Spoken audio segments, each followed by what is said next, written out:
Lebanon, Yemen, Syria, and finally, most recently on Iran, is outright banditry.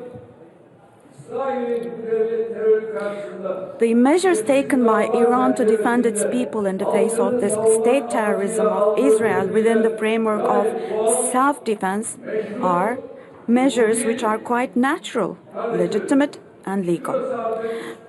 Dear brothers and sisters, what we are seeing day by day is the following. It is clear now that these aggressions, these aggressive actions, which violate international law, serve Israel's policy of strategic destabilization in the region. Of course, it is significant that the attacks took place at a time when negotiations on Iran's nuclear program were intensifying.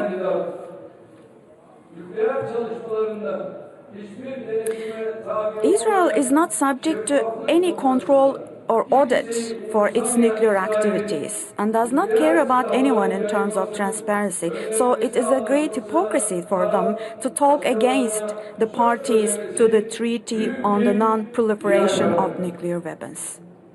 The Netanyahu government actually aimed to undermine the negotiation process with its attacks on the 13th of June. This incident also shows that Netanyahu and his murder ring do not want any issues or any matters to be solved diplomatically. Again, Israel, instead of living in peace side by side with an independent and geographically integrated Palestinian state with East Jerusalem as its capital on the basis of the 1967 borders, instead of coexisting with them, Israel is rather trying to spread the war to the entire region. Just as the spark ignited by Hitler 90 years ago set the whole world on fire from the Pacific to the Atlantic, from the Indian Ocean to the North Sea, today, similarly, Netanyahu's Zionist ambitions have no other purpose than to drag our region and in fact the whole world into a big disaster.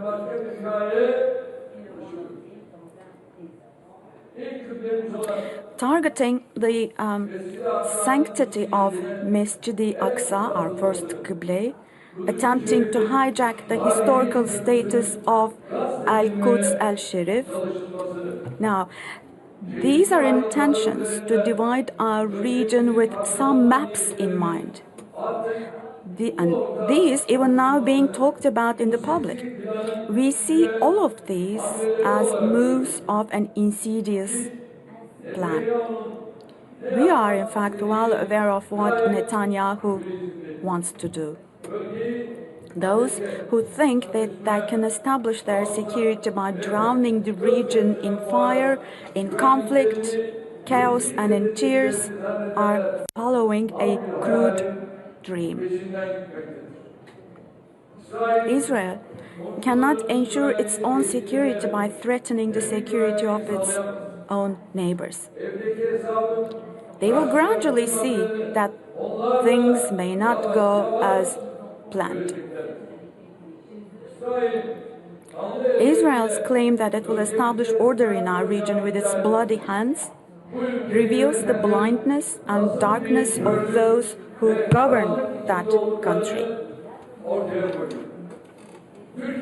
I would like to emphasize here that Turkey will not allow the establishment of a new Sykes-Picot order in our region, the borders of which will be drawn with blood. We will not sit back and watch the people of Gaza being punished with hunger, with state and settler terror in the West Bank, and attempts to destroy the historical status quo of Al-Aqsa Mosque and Jerusalem, the cradle of the Abrahamic religions. From here, I once again appeal to the international community, especially to the countries that have influence over Israel. Netanyahu'nun çatışmaları daha da derinleştirmek amacıyla söylediği No one should pay attention to Netanyahu's poisonous words wrapped in praise in an attempt to exacerbate the conflict. Our region cannot afford a new war or instability. What we need is common sense, restraint, caution, never to fall into the hedonist's of covering up a wrong with a bigger wrong. Today, let's emphasize once again that the solution lies in diplomacy and in dialogue. We are in fact ready to do whatever falls on us, including facilitation. Since the 13th of June, we have made serious efforts to restore calm. And we have really made some efforts. Inshallah, hopefully, we'll continue these contacts patiently until we get actual results. Distinguished ministers, distinguished friends, under the current circumstances, the achievement of a two-state solution has become all the more vital. We should continue to encourage more countries to recognize the state of Palestine. And we must continue to coordinate our efforts to take coercive measures against Israel on the basis of international law and on the basis of the Charter of the United Nations. We hope that the international conference to advance the two-state solution, which was planned to be held in New York this week under the leadership of Saudi Arabia, but was postponed due to the recent attacks. We hope this meeting will be organized at the earliest opportunity. And I wish Saudi Arabia success in this initiative. Of course, I have to underline the following as well. Like between two siblings who are children of the same mother, there may possibly be differences of opinion, and these are actually natural facts of life. Likewise, these are also natural facts of politics and diplomacy. But being brothers or sisters also means sharing the same destiny.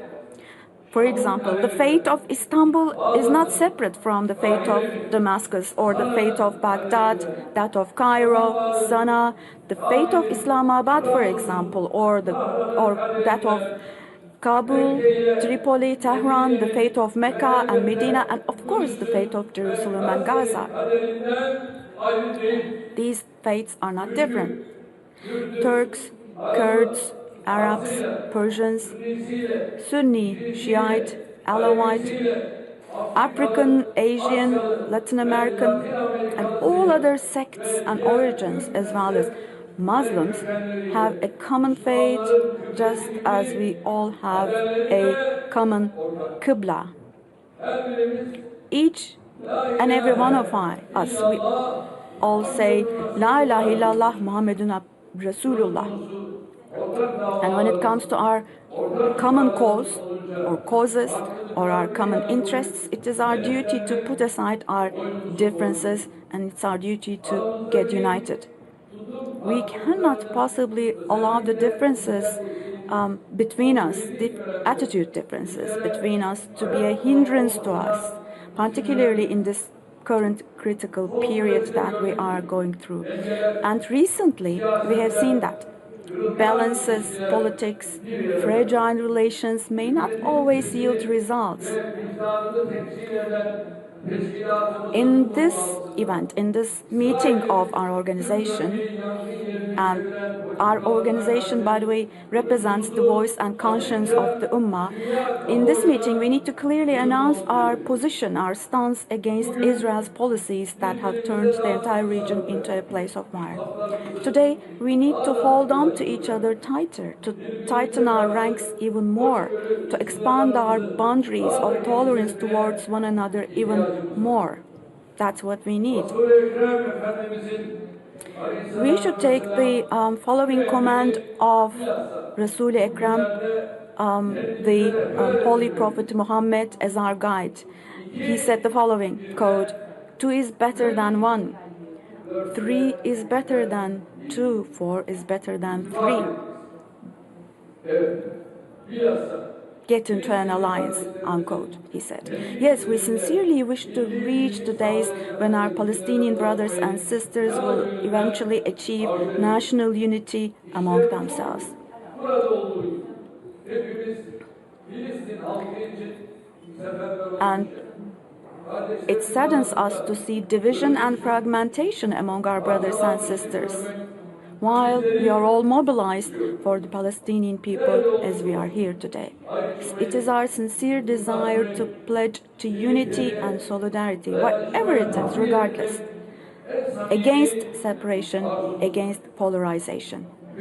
Dear guests, in a multipolar world, it is a must that the Islamic world of 2 billion people becomes a pole on its own.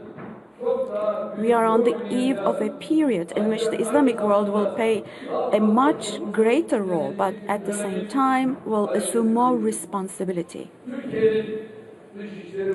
Turkey's presidency of the Council of Foreign Ministers begins now in a period when the spiral of violence in our region is being triggered again by Israel, and stability and peace are being threatened. We need to show more solidarity to stop Israel's banditry in Syria, in Lebanon, and Iran as well, as it has done in Palestine. So we need solidarity. Our organization, since the day it was founded, has always carried the message of peace and dialogue, and it has always stood firm against all kinds of extremism. And from now on too, we'll fight back and overcome difficulties together. Our organization, with its 57 members, it is the second largest international organization after the United Nations. And as such, as an organization, it is in a better position to make it more efficient. It should be more efficient, it should operate as a tool of economic and social development. In verse 10 of Surah Al-Hujurat, Allah Almighty says the following, quote, believers are only brothers and sisters, so make amends between your brothers and sisters, and fear Allah that you may have mercy, unquote. For this, we will first resolve conflicts within ourselves. If we do not take ownership of our own issues with our own common sense and will, we end up serving the interests of others. As members of a common history, of a common civilization, and above all, as members of a common faith, we have the will and capacity to produce solutions on every issue that concerns our future. During our presidency, we'll continue to actively fight Islamophobia. I would like to take this opportunity to express our satisfaction with Syria's return to membership in the Organization of Islamic Cooperation and the progress made towards its reintegration into the international community. The glorious victory of our Syrian brothers and sisters by giving hundreds of thousands of martyrs, this victory has opened the doors of a new period. The Syrian people, thank God, look to their future with much more hope now in all respects. Turkey will continue to increase its multi-dimensional support to Syria so that Syria can stand on its own feet.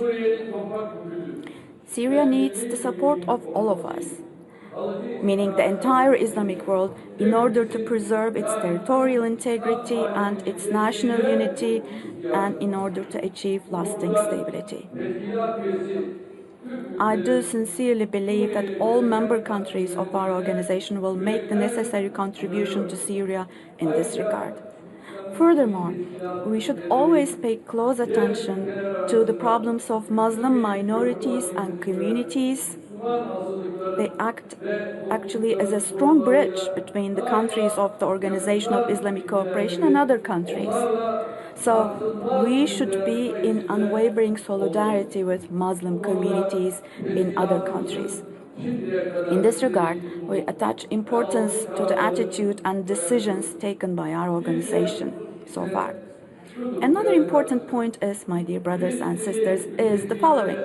We must not allow the UNRUWA, which performs an irreplaceable task of protecting Palestinian refugees, to be paralyzed by Israel. We expect our organization and individual member countries to disrupt Israel's games by supporting UNRUWA materially and spiritually. With the representative office to be opened in Ankara, we'll hopefully make our support to this UN agency more visible from now on. I would like to take this opportunity to congratulate Cameroon on its successful presidency and express my delight at the increasing weight of African members in our organization.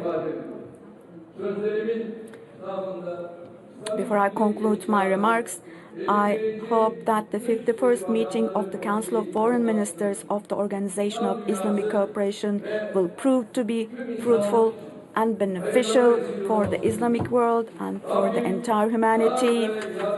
May God help us all. I greet you again with warmest of regards, and please convey my warmest of regards and respect to our brotherly peoples through you. Thank you so much, and I entrust you all to God. Sayın Cumhurbaşkanımıza OIC इजलास जारी है और तुर्किया के सदर रजब Tayyip Erdogan खिताब कर रहे थे। उन्होंने कहा कि मुसलमानों का इत्तेहाद आज के वक्त की अहम ज़रूरत है। गज़ा की सूरत हाल पर बात करने की ज़रूरत है। मुस्लिम मुत्तहिद होकर इजरायली जारहियत के ख़िलाफ़ अपनी आवाज़ बुलंद करें। गज़ा में फ़ौरी तौर पर जंगबंदी होना लाजिम होनी चाहिए। ख़ित्ते को मज़ीद तबाही से बचाना होगा। मज़ीद कहा, ईरान और इजराइल में बढ़ती कशीदगी को रोकना होगा। इजरायली इक़दामात बेलगाम, जारहाना और गैर कानूनी हैं। इजरायली हमलों की सख्त अल्फाज में मज़म्मत की और हम ये मज़म्मत करते रहेंगे। आलमी बरादरी इजरायली जारहियत को रुकवाने में अपना किरदार अदा करे। ईरान पर इजरायली हमले की सख्त मज़म्मत करते हैं और मज़ीद कहा कि मुसलमानों का इत्तेहाद आज के वक्त की अहम ज़रूरत है। मुसलमान मुत्तहिद होकर इजरायली जारहियत के ख़िलाफ़ अपनी आवाज़ बुलंद करें। हम अपने गज़ा के बहन भाइयों के साथ खड़े हैं। इजराइल ख़ित्ते में अमन की राह में सबसे बड़ी रुकावट है। मगरबी ताकतें इजराइल की हिमायत कर रही हैं। मुसलमानों को भी मुत्तहिद होना होगा। ईरान को अपने दिफा का मुकम्मल हक हासिल है। रजब तैयब एर्दोगान OIC कॉन्फ्रेंस में खिताब कर रहे थे। मज़ीद उन्होंने कहा कि इजराइल एक दहशतगर्द रियासत है। इजराइल के हाथ मुसलमानों के खून से रंगे हैं और हमें इस खून को मज़ीद बहने से रोकना है। हम मसला फ़लस्तीन पूरी दुनिया के सामने उजागर करते रहे हैं और इसी तरह उजागर करते रहेंगे। मुसलमान मुत्तहिद होकर इजरायली जारहियत के ख़िलाफ़ अपनी आवाज़ बुलंद करें। गज़ा में जंगबंदी आज के वक्त की अहम ज़रूरत है और मज़ीद कहा कि इजरायली जारहियत के ख़िलाफ़ आवाज़ बुलंद करनी चाहिए। मज़ीद कहा कि हम मसले फ़लस्तीन के 2 रियासती हल के लिए यहाँ पर मौजूद हैं। हमें ख़ित्ते को मज़ीद तबाही और खून रेज़ी से बचाना है।